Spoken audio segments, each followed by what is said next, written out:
प्रदेश के सबसे बड़े कोविड केयर अस्पताल आरयूएचएस में 14 मई को 2 मिनट तक ऑक्सीजन की सप्लाई बाधित होने से 3 लोगों की मौत हो गई थी। इस मामले में पीड़ित परिवार लगातार न्याय के लिए भटक रहे हैं। पहले आरयूएचएस प्रबंधन के पास गए, लेकिन कमेटी ने रिपोर्ट में लीपापोती कर दी और परिजनों को उनके हाल पर छोड़ दिया गया। अब मृतकों के परिजनों ने आरोप लगाया है कि वह पुलिस के पास अस्पताल प्रशासन के खिलाफ केस दर्ज कराने के लिए प्रतापनगर थाने गए, लेकिन पुलिस को जहां उनकी मदद करनी चाहिए थी, न्याय दिलाने के लिए पहला कदम उठाना था, वहीं पुलिस ने उन्हें थाने से बेरंग लौटा दिया।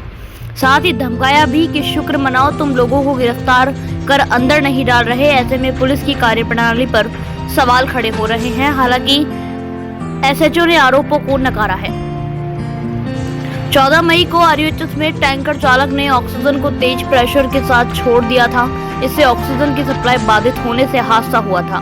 उस समय भी तीनों मृतकों के परिजनों ने कहा कि ऑक्सीजन सप्लाई बाधित होने से परिजनों की मौत हुई।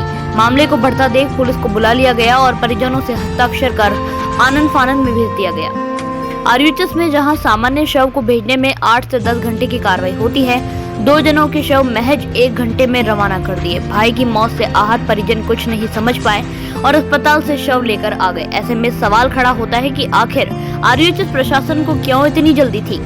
फिर दूसरे दिन कमेटी की रिपोर्ट में सब कुछ गोला गोल घुमाया गया था।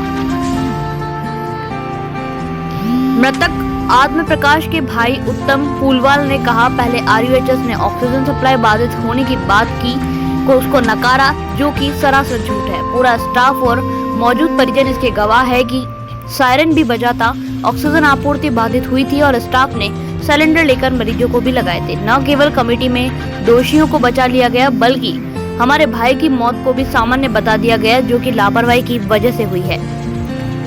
अब जबकि हम मामले में न्याय के लिए प्रतापनगर थाने गए और वहां एफआईआर करानी चाहिए, तो इंचार्ज श्री मोहन मीणा ने कहा कि कोई एफआईआर नहीं होगी, बल्कि शुक्र मनाओ कि तुम्हारे खिलाफ एफआईआर दर्ज नहीं की। ऐसे में अब हमें न्याय कैसे मिलेगा। उनका दावा है कि इंचार्ज ने यह भी कहा कि एफआईआर दर्ज करानी हो तो चिकित्सा मंत्री के पास जाओ।